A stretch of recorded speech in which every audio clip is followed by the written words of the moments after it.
purpose of this training video is to explain two of the financial statements that are used within DE&S. These are the Statement of Financial Position, known as the SOFP, and the Statement of Comprehensive Net Expenditure, known as the SOCNI. Let's look at the Statement of Financial Position, the SOFP, in more detail. This statement used to be called the balance sheet and is still sometimes referred to as this. It is one of the main financial statements, and it presents a snapshot of the organisation's assets, liabilities and equity at a specific point in time, typically month or year end. There are three main headings that make up the SOFP. In general, assets are the things owned or controlled by the organisation. Assets also includes money owed to the organisation. These are known as receivables. Liabilities represents money that the organisation owes to someone else, for example, money owed to suppliers for goods or services. Where goods and services have been received during the year but the invoice has not yet been paid for, this is known as accruals. Provisions are also liabilities that the department recognises, but it is a future liability where timing and the amount of the payment is uncertain. Taxpayers' equity. This represents the value of the taxpayer's interest or investment in the organisation. In simple terms, it is the value of assets, what we own, minus liabilities, what we owe. Classification of assets. Assets are classified by type, current or non-current. The classification depends on the length of time the organisation expects to derive economic benefit from its use. Current assets are expected to last 1 year or less, for example, a ration pack. Non-current assets are expected to provide benefit for more than 1 year, for example, a military vehicle.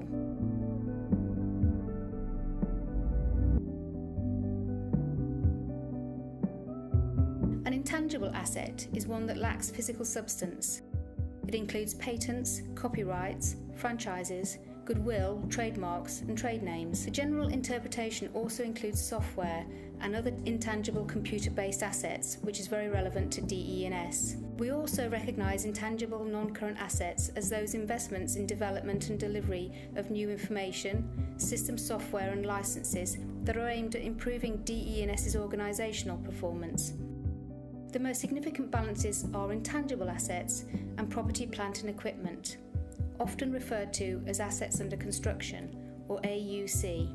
AUC represents the accumulated costs of non-current assets which are under construction and often relate to projects where stage payments are contractually payable, for example, major work project and equipment procurement projects.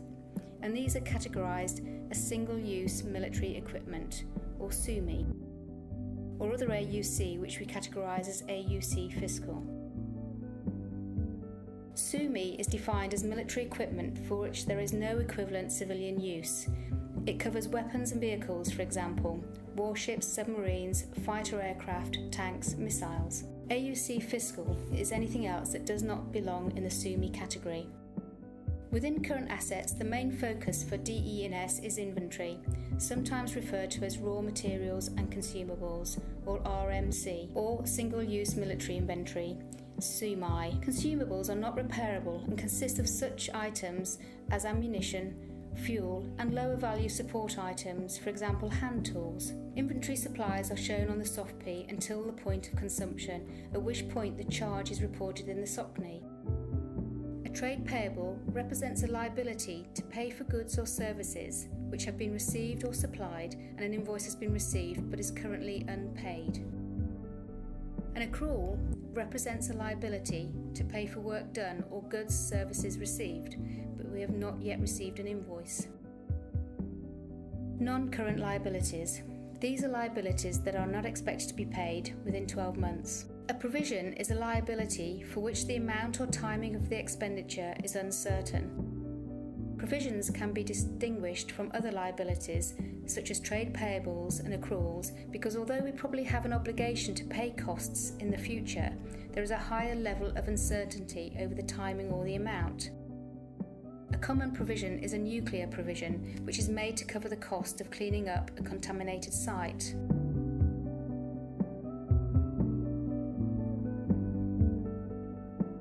Taxpayers' equity. The taxpayer's equity represents the value of investment made by the organisation and is the double entry of all the categories we have already explained.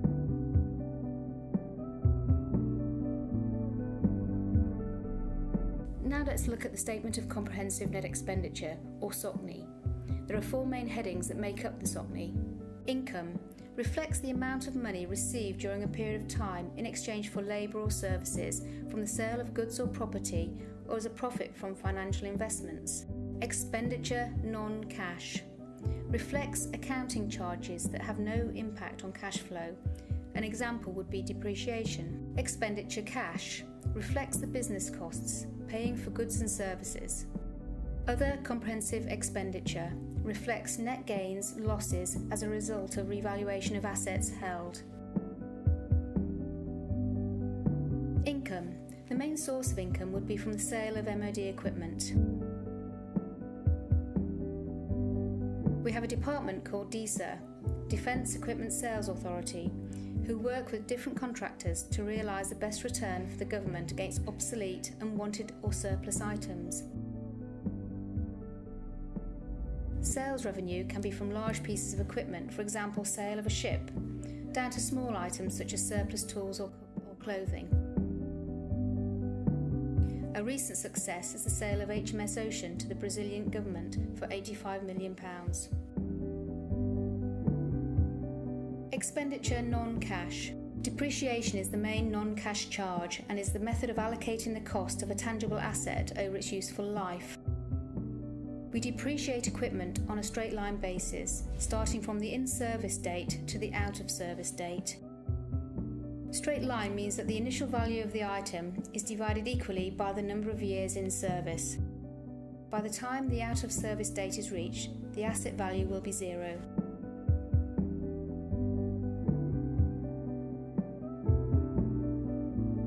Expenditure cash. Expenditure in the SOCNE is often referred to as the running costs of an organisation. DE&S refer to running costs as OPEX, operating expenditure. An example within DE&S would be the cost of the workforce. In the equipment programme, it reflects the cost for repair and maintenance as well as the consumption of raw materials and consumables, or RMC. We also spend a significant amount on research and development activities, which is captured in this financial statement. Other comprehensive expenditure. As in any other business, there may be adjustments for gains and losses. This would only impact the SOCNE once the asset is disposed of. A simple example would be the sale of a house. It was bought in 2015 for £150,000 and sold in 2018 for £200,000. Therefore, the net gain is £50,000.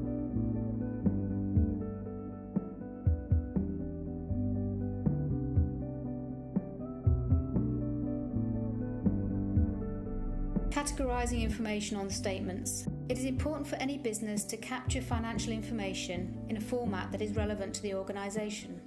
In order to categorise transactions, we use resource account codes, or RACs. The RAC is made up of 4 levels. Level 1 comprises of a letter which represents a group of costs.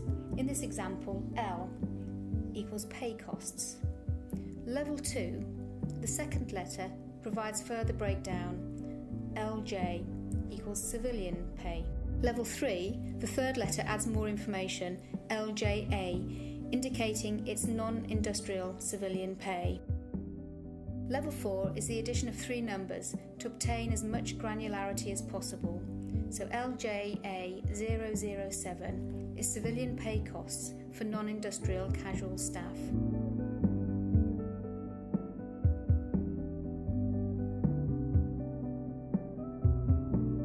In summary, the Statement of Financial Position, SOFP, presents a snapshot of the organisation's assets, liabilities and equity at a specific point in time, monthly or at the accounting year end.